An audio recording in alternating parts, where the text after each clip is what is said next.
22 मार्च 2020 China के Yulin में एक अपार्टमेंट बिल्डिंग के बाहर धीरे धीरे एक बड़ी भीड़ जमा होने लगी थी। बिल्डिंग के लोग अपने कमरों से बाहर निकल आए थे और लगातार एक ही बात चिल्लाए जा रहे थे, कोई इस बदबू का कुछ करो। अपार्टमेंट के अंदर से बहुत ही अजीब और तेज स्मेल आ रही थी। सीवे लाइन पूरी तरह से ब्लॉक हो चुकी थी, गंदा पानी बाहर निकल ही नहीं पा रहा था और पूरी बिल्डिंग के अंदर घुटन जैसा माहौल बन गया था। शुरुआत में सबको लगा कि सीवेज लाइन में शायद कोई जानवर मर गया होगा और उसी का सड़ा हुआ शरीर इस तेज बदबू का कारण होगा। थोड़ी देर बाद बिल्डिंग के मेंटेनेंस वर्कर्स को बुलाया गया ताकि वो पाइप्स को चेक करके ब्लॉकेज हटा सके। लेकिन जब वर्कर्स अंदर गए और उन्होंने पाइप्स को खोलना शुरू किया तो वहां का नजारा देखकर उनके पसीने छूट गए। ब्लॉकेज किसी जानवर के वजह से नहीं हुआ था, बल्कि वहां इंसानी मांस के टुकड़े फंसे हुए थे और उनके साथ कुछ छोटे छोटे हड्डियों के टुकड़े भी। पहले तो वर्कर्स को यकीन ही नहीं हुआ। उन्होंने अपनी सहूलियत के लिए एक दो बार और ध्यान से देखा कि शायद जानवर के ही टुकड़े हों, लेकिन जब उन्होंने कुछ देर तक देखा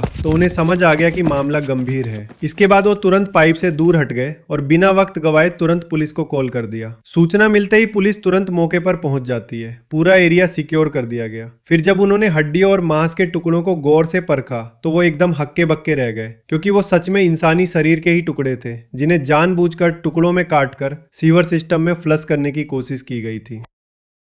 इसके बाद पुलिस उन सारे टुकड़ों को सीवेज लाइन से निकलवा लेती है और तुरंत उन्हें फॉरेंसिक एग्जामिनेशन के लिए भेज देती है। यहां से ये केस और भी खतरनाक होते जा रहा था और अब पुलिस को तलाश थी बस उस जगह की जहां से ये शरीर के टुकड़े आए थे। इसके लिए ऑफिसर्स ने बिल्डिंग के सीवेज स्ट्रक्चर को ट्रेस करना शुरू किया। वो एक एक फ्लोर का कनेक्शन ट्रेस करने लगे। फिर धीरे धीरे इन्वेस्टिगेशन का दायरा सिमटने लगा और आखिरकार जब उन्होंने अपने सारे डॉट्स कनेक्ट किए तो वे लोग बिल्डिंग के एक किराए के घर में पहुंच जाते हैं, जो एक 25 साल के नर्स ली फंगपिंग का कमरा था।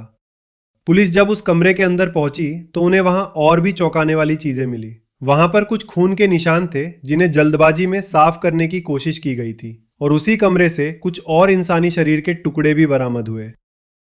अब तक पुलिस को लगभग यकीन हो चुका था कि इस मर्डर के पीछे कहीं ना कहीं ली फैंगपिंग का हाथ जरूर है, क्योंकि कमरा उसी का था। लेकिन अभी भी एक बड़ा सवाल बाकी ही था, आखिर वो कटा हुआ शरीर था किसका। इसके लिए पुलिस ने तुरंत डीएनए एनालिसिस शुरू करवाया। लेकिन अभी डीएनए एनालिसिस हो ही रहा था कि कहानी में एक और बड़ा ट्विस्ट आ गया। पुलिस स्टेशन में एक घबराई हुई महिला का कॉल आता है। डॉक्टर लू का फोन नहीं लग रहा। उनके मैसेजेस तो आ रहे हैं कि वो इमरजेंसी सर्जरी में बिजी हैं, लेकिन हॉस्पिटल रिकॉर्ड्स में उनकी कोई सर्जरी स्केड्यूल्ड ही नहीं है। अब पुलिस डॉक्टर लू के डिजिटल रिकॉर्ड्स, मनी ट्रांसफर्स और फोन एक्टिविटी की जांच शुरू करती है। जांच में पता चलता है कि डॉक्टर लू के गायब होने के बाद भी उनके फोन से लगातार मैसेजेस भेजे जा रहे थे और सिर्फ इतना ही नहीं, उनके अकाउंट से कुछ पैसों का ट्रांसफर भी किया गया था। जब पुलिस ने उन ट्रांजैक्शन डिटेल्स को वेरीफाई किया तो जो रिजल्ट सामने आया उसने इस केस की दिशा तय कर दी। रिपोर्ट्स में पता चला कि वो पैसे किसी और को नहीं बल्कि ली फैंगपिंग के अकाउंट में भेजे गए थे और यहीं से पुलिस का फैंगपिंग पर शक और भी मजबूत हो गया। अभी पुलिस सोच ही रही थी कि शायद वो शरीर के टुकड़े डॉक्टर लू के होंगे, तभी उसी वक्त फोरेंसिक रिपोर्ट्स भी आ जाती है और रिपोर्ट्स ये कंफर्म करती हैं कि वो हड्डी और मांस के टुकड़े किसी और के नहीं बल्कि डॉक्टर लू के ही थे। अब यहाँ पर पुलिस अगर चाहती तो तुरंत फैंगपिंग को पकड़कर पूछताछ चालू कर सकती थी, लेकिन इससे पहले इन्वेस्टिगेटर्स उस हॉस्पिटल में पहुंचे जहां फैंगपिंग नर्स के तौर पर काम करती थी। पूछताछ के दौरान वहां के लोगों ने जो बताया वो पुलिस के लिए बेहद चौंकाने वाला था। कुछ लोगों के अनुसार फैंगपिंग पिछले कुछ दिनों से बेहद हल्का महसूस कर रही थी और पहले से काफी खुश भी दिख रही थी। यहाँ पर पुलिस थोड़ा अचरज में पड़ जाती है, क्योंकि आमतौर पर किसी बड़े मर्डर से जुड़ा हुआ आदमी अक्सर डरा हुआ रहता है या फिर अंदर से टूटा हुआ रहता है। लेकिन इन सब के बावजूद भी पुलिस जल्दी फैंगपिंग को पूछताछ के लिए बुलाती है और उस पर सवालों की बौछार कर देती है। डॉक्टर लू को कब से जानती हो? उससे तुम्हारा क्या रिश्ता है? क्या तुमने ही उसे मारा है? शुरुआत में तो फैंगपिंग ने मर्डर के आरोपों से साफ इनकार कर देती है। वो संभलकर सारे सवालों का जवाब देती है और खुद को नॉर्मल दिखाने की कोशिश करती है। लेकिन जैसे जैसे पुलिस उसके सामने सारे सबूत और गवाह रखते जाती है, फैंगपिंग अपना आत्मविश्वास खोते जाती है और एक पल ऐसा आता है जब फैंगपिंग बिखर जाती है और उसने रोते हुए ये कन्फेस किया, हाँ मैंने ही उसे मारा है और मुझे इसका कोई पछतावा नहीं है। उसके साथ ऐसा ही होना चाहिए था।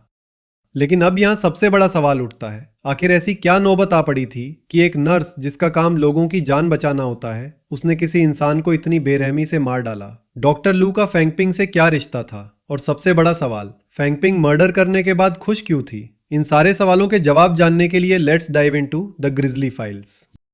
ली फंगपिंग का जन्म 1995 में गुआंगसी के एक छोटे से फार्मिंग विलेज में हुआ था। फंगपिंग का परिवार बहुत ही साधारण था। माँ बाप किसान थे, दिन भर खेती बाड़ी करके घर चलाते थे और पैसा बस इतना होता था कि जैसे तैसे बस जिंदगी कट जाए। लेकिन इसी बीच उस छोटे घर में अगर किसी चीज की भरमार थी तो वो थे फंगपिंग की एजुकेशनल सर्टिफिकेट्स। जो भी पड़ोसी या रिश्तेदार फंगपिंग के घर जाता वो दीवारों पर लगे सर्टिफिकेट्स को देखकर हैरान रह जाता, क्योंकि घर की लगभग हर दीवार पर फंगपिंग की अचीवमेंट सजी हुई थी। और इन सारे सर्टिफिकेट्स के पीछे अगर कोई एक चीज थी तो वो थी फंगपिंग की इंटेलिजेंस, जो उसमें कूट कूट के भरी हुई थी। अपने 4 सिबलिंग्स में से फंगपिंग सबसे बड़ी थी और शायद सबसे समझदार भी। स्वभाव से वो काफी शांत लड़की थी, जो ज्यादातर रिजर्व्ड रहना ही पसंद करती थी। ना ज्यादा किसी से मिलना, ना ही ज्यादा किसी से बातचीत। वो बस अपनी ही दुनिया में खोई रहती थी। लेकिन जब भी उसके एग्जाम के रिजल्ट आते पूरे गांव भर में उसकी चर्चा होने लगती और सारे पड़ोसी रिश्तेदार उसको बधाइयां देने उसके घर पहुंच जाया करते। फंगपिंग के घर में कोई खास पढ़ा लिखा नहीं था, इसलिए जब उसके माँ बाप उसके अच्छे रिजल्ट्स देखते तो उनकी आंखें खुशी से बढ़ जाती। और जब उसके टीचर्स कहते ये लड़की आगे जाके कुछ बड़ा करेगी, तब तो वो पल उनके लिए किसी सपने से कम नहीं होता था। शुरुआत से ही फंगपिंग के अंदर एक अजीब सा डिसिप्लिन था। उसके अंदर एक मैच्योरिटी थी जो उसकी उम्र के बच्चों में कम दिखती है, शायद इसलिए क्योंकि वो घर की सबसे बड़ी बेटी थी। उसने बचपन से ही पैसे की दिक्कत, माँ बाप की परेशानी और जिम्मेदारी के बोझ को काफी करीब से देखा था, और इसलिए वो पढ़ाई के बलबूते पर कुछ ऐसा करना चाहती थी जिससे उसके घर की सारी परेशानियां दूर हो जाए। लेकिन इन्हीं जिम्मेदारियों के बीच कहीं ना कहीं उसने अपने बहुत से सपने भी सेक्रीफाइस कर दिए। जहां फंगपिंग चाहती तो आगे की पढ़ाई के लिए किसी रेप्यूटेड हाई स्कूल में एडमिशन ले सकती थी, वहां उसने थोड़ा सस्ता इंस्टीट्यूशन ज्वाइन किया, सिर्फ इसलिए ताकि उसके माँ बाप को किसी से कर्ज ना लेना पड़े। हालांकि फंगपिंग पढ़ने में तेज थी, इसलिए आगे चल के उसे एक नर्सिंग कॉलेज में स्कॉलरशिप मिल जाती है, जिसके बाद उसको पढ़ाई में सरकार का सपोर्ट भी मिला और उसने कॉलेज में भी काफी अच्छा परफॉर्म किया। अगर ये कहानी यहीं तक खत्म हो जाती तो ये एक इंस्पायरिंग स्टोरी होती। गरीब घर की एक जिम्मेदार बच्ची, पढ़ाई में तेज, होशियार और सबको साथ लेकर चलने वाली। लेकिन एक चीज जो इन सब में छुप जाती है वो है फंगपिंग की इमोशनल दुनिया। फेंगपिंग भले ही काफी समझदार और होशियार लड़की थी, लेकिन वो घर की बड़ी बेटी भी थी जिस पर पूरे परिवार की जिम्मेदारी थी। इसी वजह से उसके ऊपर हर हाल में सफल होने का एक इनविजिबल प्रेशर भी था, और यही चीज उसको अंदर ही अंदर तोड़े जा रही थी। अपने जिम्मेदारियों के बोझ के कारण फेंगपिंग अलग अलग तरह की परेशानियों से होकर गुजरती थी। कभी मानसिक तनाव, कभी थकान और कभी कभी तो डिप्रेशन भी। लेकिन फेंगपिंग अपने दर्द को अंदर ही अंदर दबाती रही और कभी किसी को कुछ नहीं बताई, ना किसी दोस्त से, ना किसी भाई बहन से, और ना ही किसी और से। और शायद यही चुप्पी उसे अंदर से खोखला किए जा रही थी। नर्सिंग में अपना ग्रेजुएशन पूरा करने के बाद फेंगपिंग को एक रेप्यूटेड हॉस्पिटल में जॉब मिल जाती है, जिसके बाद वो हॉस्पिटल के ऑर्थोपेडिक्स डिपार्टमेंट में नर्स के रूप में काम करने लगती है। यहीं से फेंगपिंग अपने जिंदगी के नए फेज में एंटर करती है। लेकिन यहाँ हमें समझना होगा कि नर्स की जिंदगी बाहर से जितनी साधारण दिखती है, अंदर से उतनी ही मुश्किल भी होती है।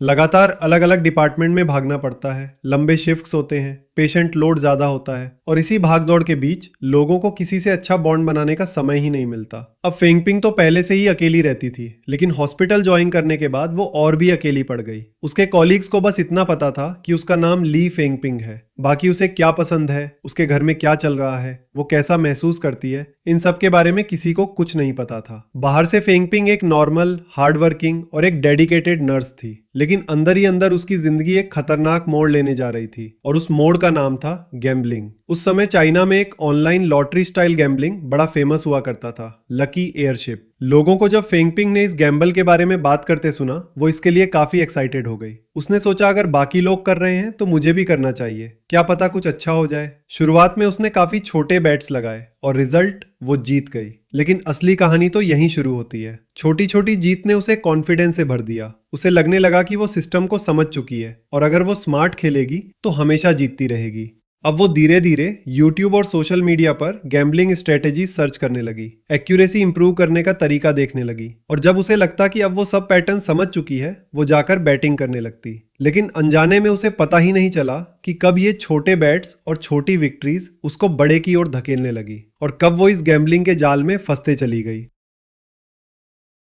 अब हालात ये हो चुके थे कि सैलरी आते ही फेंगपिंग का पहला ख्याल बिल्स नहीं गैम्बलिंग हुआ करती थी। और अब वो पहले से काफी बड़े बड़े बेट्स लगाने लगी, लेकिन जैसे जैसे वो बड़े बेट्स लगाती गई उसके लॉसेस बढ़ते चले गए। वक्त के साथ उसकी सेविंग्स भी खत्म होती चली गई, जिसके बाद वो दूसरों से उधार लेकर फिर से बैटिंग की। लेकिन नतीजा क्या हुआ, वो उस उधारी के पैसों को भी हार गई। अब सच्चाई तो यही है कि गैम्बलिंग कभी किसी का कर्ज नहीं चुकाती, उल्टा वो कर्ज बढ़ाते चली जाती है। और फेंगपिंग के साथ भी वैसा ही हुआ। देखते ही देखते फेंगपिंग पर कर्ज का बोझ बढ़ता चला गया और कर्ज के बढ़ने से उसका मानसिक संतुलन भी हिलने लगा, जिस वजह से उसे नींद की दिक्कत, चिड़चिड़ापन, चिंता, हताशा जैसी तरह तरह की बीमारियां गिरने लगी। गैम्बलिंग की सबसे खतरनाक बात यही है कि इसकी लत अगर किसी को लग जाए तो ये सिर्फ उसके पैसे ही नहीं छीनती, ये उसकी सोचने की क्षमता, फैसले लेने की शक्ति, तो कभी कभी उसके पहचान तक को निगल जाती है। और शायद फेंगपिंग के साथ भी कुछ ऐसा ही हो रहा था, क्योंकि जब फेंगपिंग एकदम होपलेस हो चुकी थी और उसे पैसों की सख्त जरूरत थी, तो उसने एक ऐसा कदम उठाया जिसने सिर्फ उसकी ही नहीं कई जिंदगियां बर्बाद कर दी। गैम्बलिंग के वजह से कर्ज में डूबने के बाद फेंगपिंग अंदर ही अंदर पूरी तरह टूट चुकी थी। वो हर वक्त बेचैन रहने लगी थी, उसकी रातों की नींद गायब हो चुकी थी और उसका चेहरा भी पहले के मुकाबले बिल्कुल बेजान लगने लगा था। उसे समझ ही नहीं आ रहा था वो करे तो करे क्या। धीरे धीरे उसने लोगों से बात करना भी कम कर दिया। अब वो ना तो ठीक से खाना खा रही थी, ना ही किसी से अपनी फीलिंग शेयर कर रही थी और अक्सर किसी कोने में अकेले में चुपचाप बैठी रहती, मानो किसी ने उसकी जिंदगी ही उजाड़ दी हो। और तभी उसकी जिंदगी में एक छोटी सी उम्मीद की किरण दिखाई देती है। डॉक्टर लू युएनजियान, हॉस्पिटल के स्पाइनल ऑर्थोपेडिक्स डिपार्टमेंट का डिप्टी चीफ फिजिशियन। शुरुआत में डॉक्टर लू फेंगपिंग की जिंदगी में एक अच्छे दोस्त की तरह आया। वो उसकी प्रॉब्लम सुनता, उसे इमोशनली सपोर्ट करता और धीरे धीरे उसका भरोसा भी जीतने लगा। यहाँ तक कि जब उसने फेंगपिंग की फाइनेंशियल कंडीशन देखी तो उसने उसे पैसे उधार देने का भी ऑफर दिया। लेकिन यह मदद बिल्कुल मुफ्त नहीं थी। रिपोर्ट्स के मुताबिक लू ने फेंगपिंग को पैसे तो दिए, लेकिन बदले में उसने 50,000 युआन का इंटरेस्ट मांगा और साथ में एक रिलेशनशिप भी। हॉस्पिटल में लू एक काफी इज्जतदार आदमी था। अच्छी सैलरी, स्टेटस, गाड़ी, बंगला, सोशल स्टेटस, सब कुछ था उसके पास और इसी वजह से उसका इन्फ्लुएंस भी काफी स्ट्रांग था। फेंगपिंग के मुताबिक उसने ये रिलेशनशिप अपनी मर्जी से एक्सेप्ट नहीं किया, बल्कि उसका कहना था कि डॉक्टर लू ने उस पर दबाव बनाया और उसके परिवार को नुकसान पहुंचाने की धमकी भी दी। यही कारण था कि वो मना नहीं कर पाई। शुरुआत में लू उसके लिए महंगे महंगे गिफ्ट्स लाता, उसे डिनर्स पे ले जाता और अच्छी अच्छी जगहों पर घुमाने भी ले जाता। लेकिन फेंगपिंग अंदर ही अंदर उसके सारे इरादे समझ रही थी। वो जानती थी कि ये सब कोई प्यार नहीं था, बल्कि वो धीरे धीरे उस पर अपना हक बनाना चाहता था। फिर एक दिन कहानी उस मोड़ पर पहुंचती है जिसका अंदाजा फेंगपिंग को शायद पहले से ही था। एक दिन लू ने उसे एक लग्जरी होटल में बुलाया। उसने कहा, तुम्हारे लिए एक सरप्राइज है। फेंगपिंग हमेशा की तरह बिना ज्यादा सवाल किए चुपचाप होटल पहुंच जाती है, लेकिन जैसे ही वो कमरे का दरवाजा खोलती है वो एकदम से जम सी जाती है। रूम के अंदर लू बिना कपड़ों के बिस्तर पर लेटा हुआ था। उस पल फेंगपिंग तुरंत वहां से निकल जाना चाहती थी, लेकिन तभी लू उसको धमकी देता है कि अगर उसने उसकी चाहते पूरी नहीं की तो वो उसका करियर बर्बाद कर देगा। अब फेंगपिंग के सामने एक साथ कई बोझ थे, कर्ज, परिवार की जिम्मेदारी, करियर छूटने का डर, और शायद इसी प्रेशर ने उसे उस मोड़ तक धकेल दिया जहां उसने खुद को एक ऐसे आदमी के हवाले कर दिया जो उससे उम्र में 26 साल बड़ा था। लेकिन लू सिर्फ उस होटल तक नहीं रुका। धीरे धीरे वो फेंगपिंग की जिंदगी में भी घुसने के सपने देखने लगा। 18 मार्च 2020 को लू ने हॉस्पिटल के पास फेंगपिंग के लिए एक कमरा किराए पर ले लिया, सिर्फ इसलिए कि अब वो जब चाहे उसके पास आ जा सके और अपनी इच्छाएं पूरी कर सके। लू के लिए ये सब प्यार था। वो फेंगपिंग को अपनी गर्लफ्रेंड बनाकर हर समय अपने पास रखना चाहता था और यहाँ तक कि वो उसके साथ परिवार बसाने का भी सपना देखने लगा था। लेकिन फेंगपिंग के दिल में लू के लिए जरा सा भी प्यार नहीं था। उसके अंदर लू के लिए अगर कुछ था तो सिर्फ नफरत। उसे लगता था कि जिस रिश्ते में पैसे, जबरदस्ती, फिजिकल डिजायर्स की अहमियत इमोशन से ज्यादा हो, वहां प्यार कभी हो ही नहीं सकता। उसको रिलेशनशिप नहीं, गुलामी कहेंगे। इन सब के बीच फेंगपिंग की मेंटल कंडीशन और भी ज्यादा बिगड़ते चली गई। फेंगपिंग ने 1-2 बार नहीं बल्कि 3 बार खुदकुशी करने की कोशिश की, लेकिन हर बार किसी न किसी तरह बच गई। इतना ही नहीं, कई बार तो उसके मन में लू के खिलाफ सेक्सुअल कोवर्जन का कंप्लेंट करने का भी ख्याल आया, लेकिन हर बार वो रुक गई क्योंकि उसे डर था कि कहीं लू उसके परिवार को नुकसान ना पहुंचा दे। इधर लू भी अपनी हरकतों से बाज नहीं आ रहा था। पहले जहां वो बस होटल्स में अपनी मनमानी करता था, वहीं अब वो हॉस्पिटल में भी फेंगपिंग को परेशान करने लगा। और जैसे जैसे वक्त बीतता गया, लू की मांगे और भी बढ़ती चली गईं। फिर आखिर में एक वक्त ऐसा भी आया जब लू ने फेंगपिंग पर अपना बच्चा पैदा करने का दबाव बनाना शुरू कर दिया। यही वो पल था जब दोनों के बीच झगड़े होने शुरू हो गए। एक और फेंगपिंग उससे छुटकारा पाने की कोशिश करती, वहीं दूसरी ओर वो हर बार किसी न किसी वजह से वापस उसी जाल में फंस जाती। ऐसे ही करते करते दोनों के बीच के झगड़े पहले से काफी तेज हो गए और फिर उन दोनों की कहानी एक ऐसा मोड़ लेती है जिसके बारे में शायद डॉक्टर लू और उसके परिवार ने कभी सपने में भी नहीं सोचा था। 20 मार्च 2020। उस रात डॉक्टर लू फिर से फंगपिंग पर बच्चा पैदा करने का प्रेशर डाल रहा था और जबरन उसके साथ फिजिकल होने की कोशिशें कर रहा था। इसलिए दोनों के बीच भयंकर बहस हुई। दोनों आपस में गाली गलौज किए। फिर जब दोनों ने मन भर लड़ लिया और लू ने अपनी इच्छाएं पूरी कर ली तो वो चैन से फंगपिंग के बगल में सो गया। लेकिन इधर फंगपिंग की आंखों से नींद गायब हो चुकी थी। वो अंधेरे कमरे में लेटी हुई बस छत को देखे जा रही थी। इस समय उसके दिमाग में एक साथ बहुत चीजें खटक रही थी। महीनों की सारी बेइज्जती, प्रेशर, कर्ज, डर और लू की दरिंदगी। और तभी उसके मन में एक खतरनाक ख्याल आता है। उसने सोचा कि अगर उसे सच में एक नई जिंदगी की शुरुआत करनी है तो उसे लू को जान से मारना होगा। जब लू गहरी नींद में सो रहा था और चारों ओर सन्नाटा था तभी फंगपिंग कमरे में नजर दौड़ाती है, इधर उधर देखती है और तभी उसकी नजर कंप्यूटर डेस्क पर पड़े एक पावर कॉर्ड पर जाकर ठहर जाती है। कुछ पल के लिए वो उस पावर कॉर्ड को घूरती रहती है जैसे वो कोई तार नहीं कोई हथियार हो। फिर वो धीरे से उस तार को उठाती है और बिना आवाज किए चुपचाप उसको लू के गर्दन में लपेट देती है। इसके बाद फंगपिंग ने तार को पूरी ताकत से खींचा, मानो जैसे उसने अपने अंदर की सारी नफरत, सारा दर्द और सारी भड़ास उस एक तार को खींचने में निकाल दी हो। इतने में लू अचानक जाग गया और छटपटाना शुरू कर दिया। लेकिन जितना वो खुद को छुड़ाने की कोशिश करता, फंगपिंग उतनी ही जोर से तार को खींचते जाती। धीरे धीरे उसकी हरकतें कमजोर पड़ती गई, उसकी सांसें लगी और आखिर में उसने वहीं दम तोड़ दिया। जब उसका शरीर बिल्कुल अस्थिर पड़ गया तो फंगपिंग ने धीरे से तार छोड़ दिया और घुटनों के बल जमीन पर बैठ गई। कुछ देर तक वो लू की लाश को जानवरों जैसा घूरते रही।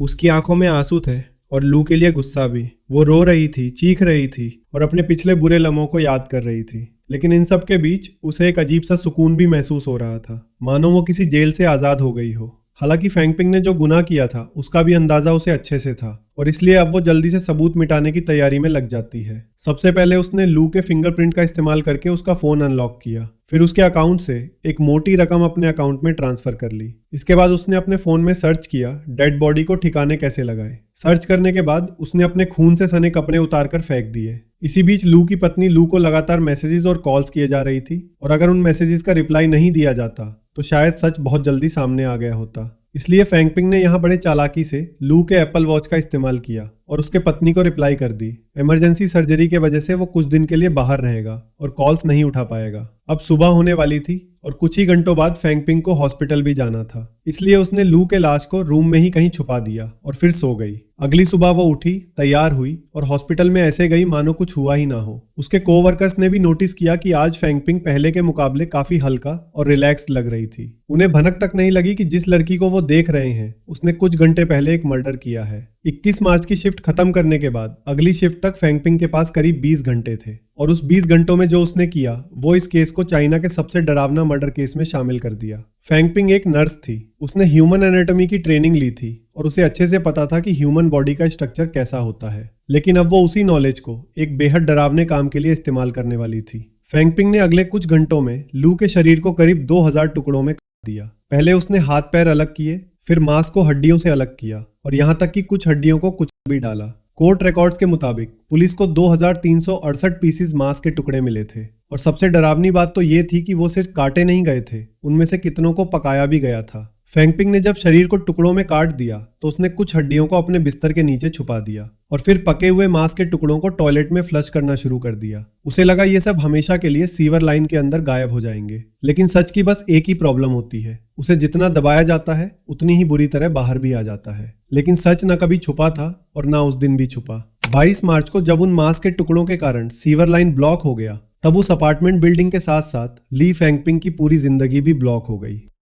जब ली फंगपिंग को कोर्ट में पेश किया गया तो उसने खुलकर डॉक्टर लू के खिलाफ बोला। उसने दावा किया कि लू ने उसे पैसे और इमोशनल प्रेशर के जाल में फंसाया, उसे कंट्रोल करने की कोशिश की और कई बार उसके साथ जबरदस्ती फिजिकल भी हुआ। फंगपिंग का यह भी कहना था कि वो जब इन सब के लिए लू को मना करने की कोशिश करती तब लू उसे धमकियां भी देता था। इसी के साथ उसने ये भी बताया कि वो अंदर ही अंदर इतना टूट चुकी थी कि कई बार उसने आत्महत्या करने की भी कोशिश की। फंगपिंग की ये बातें जब पब्लिक के सामने आई तो सोशल मीडिया पर लोग दो हिस्सों में बंट गए। कुछ लोग फंगपिंग को एक इमोशनली ब्रोकन विक्टिम के रूप में देखने लगे। बहुत से लोगों ने उसके लिए सिंपैथी दिखाई और कुछ ने तो उसके लिए सजा कम करने की भी मांग की। लेकिन कोर्ट इमोशंस पर नहीं प्रूफ्स पर चलती है और यही चीज इस केस में सबसे ज्यादा मिसिंग थी। इन्वेस्टिगेशन के दौरान कोर्ट ने पाया कि चैट्स और मैसेजेस अधूरे थे। जो भी सबूत फेंगपिंग ने कोर्ट में पेश किए वो उसके लगाए गए इल्जामों को बयान नहीं कर पा रहे थे। इसी के साथ उसके पास कोई ऐसा ठोस सबूत नहीं था जिससे ये साबित हो सके कि लू ने उसके साथ जबरदस्ती करने की कोशिश की। हालांकि कोर्ट ने माना कि उनका रिलेशनशिप काफी अजीब था, जहरीला था और एक हेल्दी रिलेशनशिप से बेहद अलग था, लेकिन फोर्स्ड कोएर्जन के इल्जामों को कोर्ट ने सख्ती से खारिज कर दिया।